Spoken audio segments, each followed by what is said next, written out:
Hi friends, नमस्ते। कैसे हैं आप लोग। और आज की वीडियो में हम बात करने वाले हैं कि बेबी बॉय के टाइम पे कौन कौन से सिम्टम ऐसे थे जो मेरी प्रेगनेंसी में बेबी बॉय के टाइम पे दिखाई दिए थे और बेबी गर्ल के टाइम पे बिल्कुल भी नहीं दिखाई दिए थे। और मैं आज A to Z जितने भी मेरे बेबी बॉय के सारे सिम्टम्स थे वो मैं शेयर करूँगी आपसे। वो बहुत देर का हो सकता है कि वीडियो बन जाए, तो अगर आप बहुत जल्दी में है तो आप थोड़ा देर बाद इस वीडियो को देख सकते हैं, क्योंकि ये बहुत लंबा और लेंदी वीडियो होने वाला है।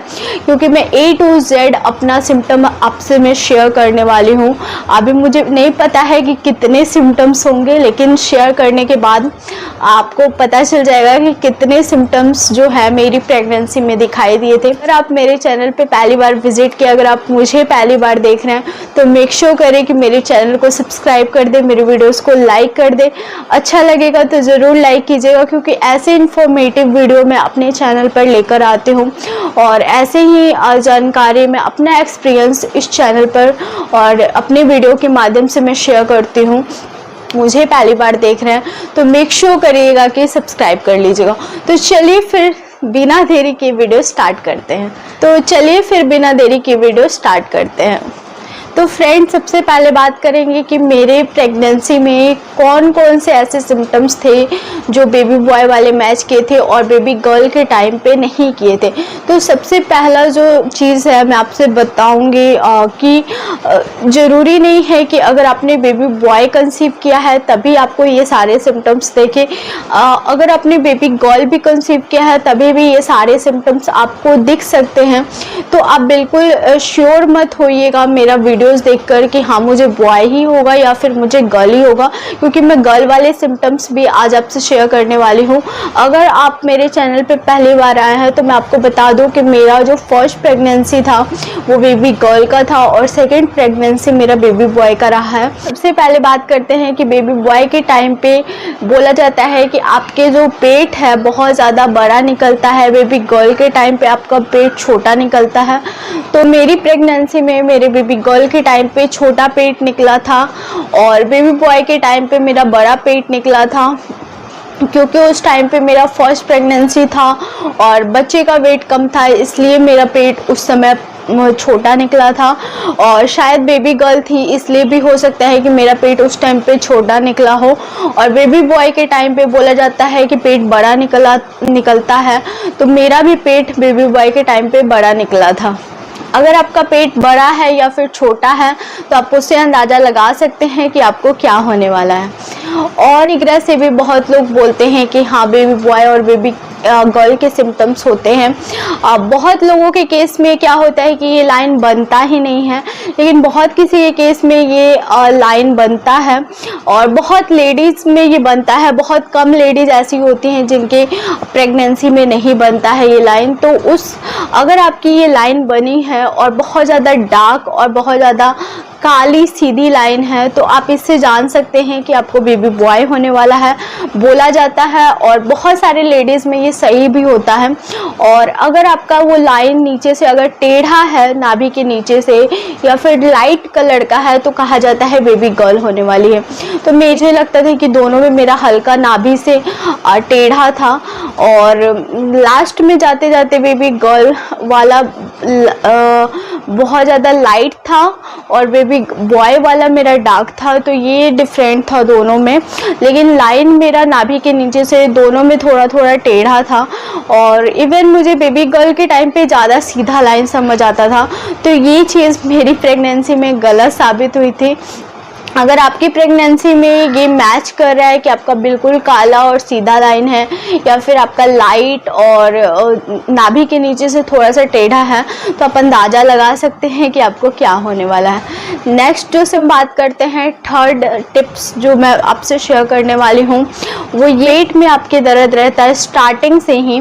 तो बोला जाता है वो कॉन्स्टिपेशन हो, पेट दर्द हो या फिर बच्चा मूवमेंट करता हो उसकी वजह से आपको पेन होता है। कोई भी कारण से अगर आपको पेट में पेन हो रहा है तो बोला जाता है कि बेबी गर्ल होने के चांसेस ज़्यादा होते हैं। अगर आपको कमर में पेन बहुत ज़्यादा हो रहा है, जैसे मेरी भी प्रेगनेंसी में जब मैं प्रेग्नेंट थी तो मेरे कमर में पेन बहुत ज़्यादा रहता था। सेकेंड ट्राइमेस्टर से मुझे कमर में बहुत ज़्यादा पेन फील होता था और लास्ट ट्राइमेस्टर तक, इवन डिलीवरी तक मेरे कमर में बहुत ज़्यादा पेन रहा है। तो अगर आपको भी ऐसा पेन रहता है तो आप समझ सकते हैं कि आपको बेबी बॉय होने वाला है। अगर आपका कमर में पेन नहीं रहता है, अगर आपके पेट में पेन रहता है, तो आप समझ सकते हैं कि आपको बेबी गर्ल होने वाली होती है। अगर आपका कमर से पेन होकर पेट में आ रहा है तब आपको बेबी बॉय होने के चांसेस बहुत हद तक ज़्यादा हो जाते हैं। और अगर आपका पेट से पेन आ रहा है तो आपको बेबी गर्ल होने के चांसेस ज़्यादा हो जाते हैं। ये हर किसी के प्रेगनेंसी में सही नहीं होता है, लेकिन ये मेरी प्रेगनेंसी में सही हुआ है। और बोला भी जाता है कि अगर आपका प्रेगनेंसी के टाइम पे कमर से पेन आता है तो आपको बॉय होने के चांसेस ज़्यादा होते हैं। तो आप देख लीजिए, अगर आपका कमर में पेन रहता है तो आप समझ सकते हैं कि बॉय होने वाला है। अगर आपका पेट में पेन रहता है तो आप समझ सकते हैं कि आपको गर्ल होने वाली है कि अगर आपकी एरिया बहुत ज़्यादा सॉफ्ट हो गई है, बहुत ज़्यादा पिंक हो गई है, बहुत ज़्यादा गुलाबी हो गई है, तो आपको बॉय होने के चांसेस ज़्यादा होते हैं। वहीं पे अगर आपकी एरिया बहुत ज़्यादा ड्राई रह रही है, बहुत ज़्यादा फट रही है, बहुत ज़्यादा रूखे सूखे रह रही है, तो आप गर्ल होने के चांसेस ज़्यादा होते हैं। तो मेरे गर्ल के टाइम पे मैं कितना भी स्लीपर्स पहन लूँ उसके बाद भी मेरे पैर बहुत ज़्यादा फट जाते थे, उनकी दरारें आ गई थी स्लीपर्स पहनने के बाद भी। लेकिन बॉय के टाइम पे मुझे मेरी एरिया बहुत ज़्यादा सॉफ्ट और पिंक फील होती थी मुझे, और मेरे घर वाले भी नोटिस करते थे कि मैं स्लीपर नहीं पहन रही, उसके बाद भी मेरे पैर बहुत ज़्यादा अच्छे थे। इवन ठंडे के दिनों में भी मैं सॉक्स कभी पहनती थी कभी नहीं पहनती थी, मैं ऐसे खाली पैर चलते रहती थी, जबकि पहले मुझे खाली पैर चलना बिल्कुल नहीं पसंद था। लेकिन ऐसा था कि बेबी बॉय के टाइम पे मेरा वेट बहुत ज़्यादा गेन हो गया था, पेट बाहर ज़्यादा निकल गया था, तो मुझे कंफर्टेबल लगता था एकदम खाली पैर चलना घर में, तो मैं खाली पैर ही चलती थी बिल्कुल। एक्सपीरियंस किया है कि हाँ, मेरे पैर बहुत अच्छे हो गए थे उस टाइम पे। अगर आपके भी पैर बहुत अच्छे हो रहे हैं पहले के मुकाबले, या फिर सॉफ्ट पिंक आपके फील हो रहे हैं, फट नहीं रहे हैं, तो आप अंदाज़ा लगा सकते हैं कि आपको बॉय होने वाला है। अगर आपके फट रहे हैं पैर तो आप अंदाज़ा लगा सकते हैं कि आपको गर्ल होने वाली है। जो सिम्टम है कि अगर आपके बॉडी में हेयर ग्रोथ बहुत ज़्यादा हो रहा है तो आप समझ सकते हैं कि आपको बॉय होने वाला है। अगर आपके बॉडी में हेयर ग्रोथ कम हो गया है तो आप समझ सकते हैं कि आपको गर्ल होने वाली है। तो मुझे मेरी प्रेगनेंसी में ये जो सिम्टम्स हैं मैंने इतना नोटिस नहीं किया था बेबी बॉय के टाइम पे, क्योंकि मैं क्लीन नहीं करती थी उस टाइम पे, बहुत ज़्यादा मैं लेज़ी हो गई थी, इसलिए मैं क्लीन नहीं करती थी। अगर आपको लग रहा है क्योंकि प्रेगनेंसी के टाइम पे अगर आपने मेल बेबी कंसीव किया है, बॉय कंसीव किया है, तो बॉय वाले हार्मोनल आपके बॉडी में जो है रिलीज होने लगते हैं, ऐसा कहा जाता है। तो इससे आपके जो हेयर ग्रोथ है वो ज़्यादा हो जाता है। इवन आपके बाल भी बहुत ज़्यादा अच्छे दिखाई देते हैं, और टूटते हेड वाले हेयर मुझे बहुत अच्छे फील होते थे। ध्यान नहीं है कि मेरे हेयर ग्रोथ ज़्यादा हो गए थे या फिर कम हो गए हैं, पैर हाथ का मुझे ध्यान नहीं है। अगर थोड़ा बहुत हुआ भी होगा तो उतना पता नहीं है, लेकिन आपके इतना तो मुझे पता है कि जानवरों जैसे बाल नहीं आते हैं, लेकिन हाँ थोड़ा ज़्यादा हो जाता है तो उतना पता भी नहीं चलता है।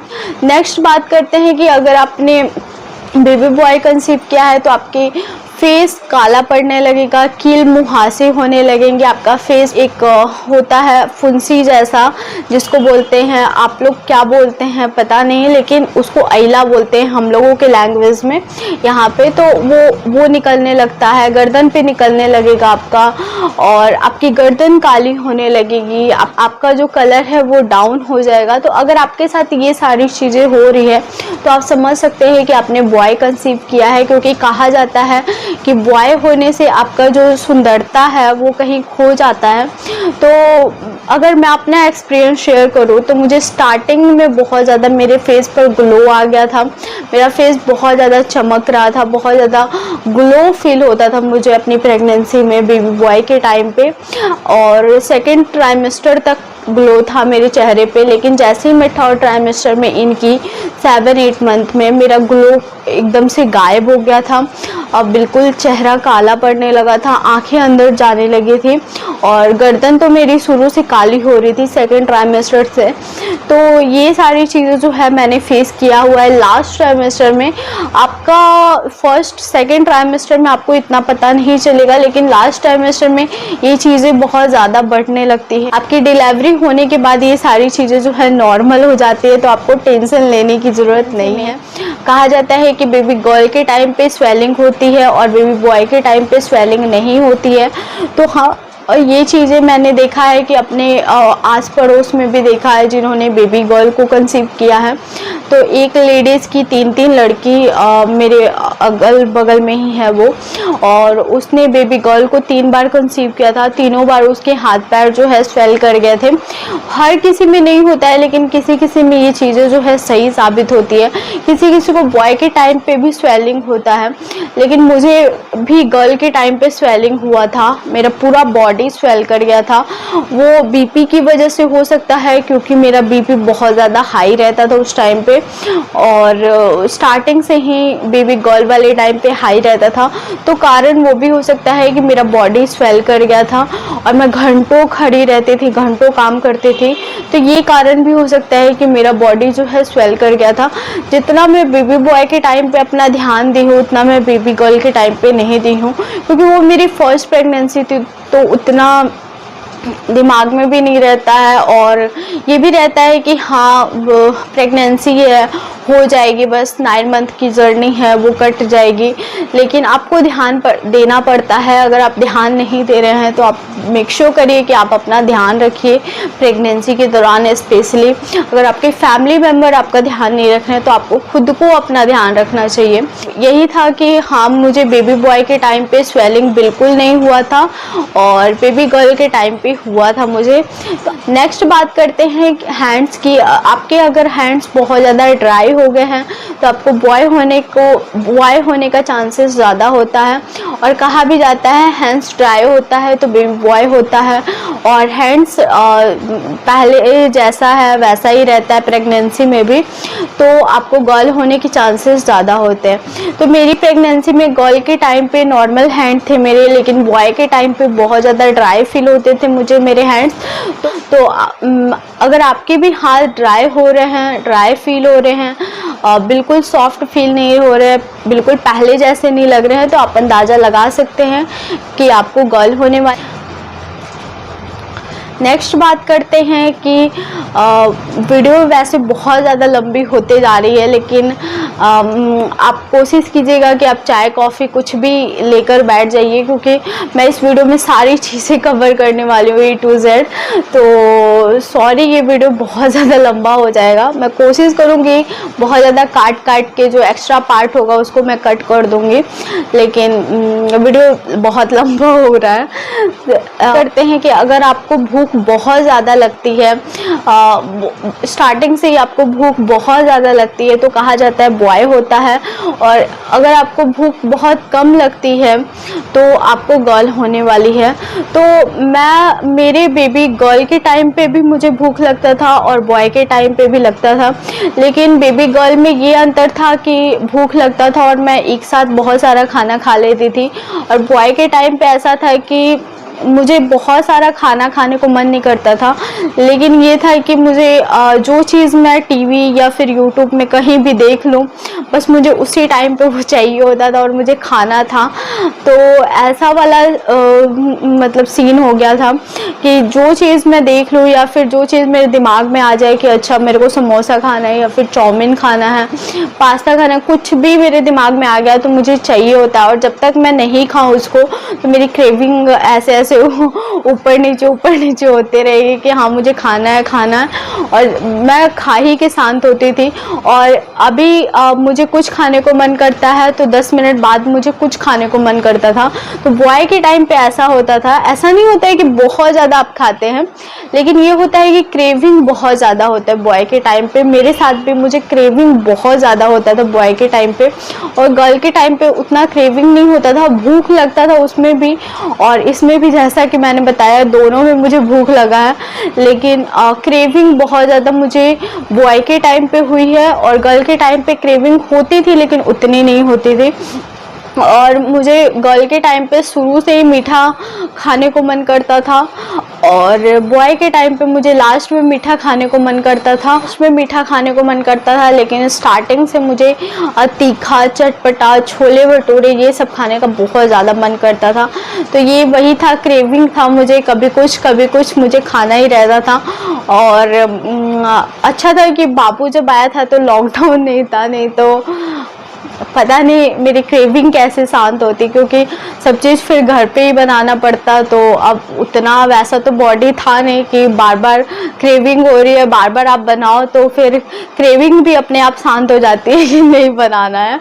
तो ऐसा ही था, अच्छा था कि लॉकडाउन नहीं था। आप ज़रूर बताइएगा आपकी प्रेगनेंसी में आपकी डिलीवरी हो गई है। अभी तो खैर भगवान की दया से सारी चीज़ें बहुत ज़्यादा नॉर्मल हो गई है, तो बहुत अच्छा है। अगर आप लोग प्रेग्नेंट है तो आप लोगों के लिए बहुत अच्छा है, क्योंकि अगर क्रेविंग होती होगी तो शांत भी हो जाती है, क्योंकि बाहर से ऑर्डर कर लो या फिर बाहर से ला दो, बस क्रेविंग शांत। लेकिन उस टाइम पे, लॉकडाउन के टाइम पे जिसकी डिलीवरी हुई है वही जानता है क्रेविंग कैसे शांत हुई होगी।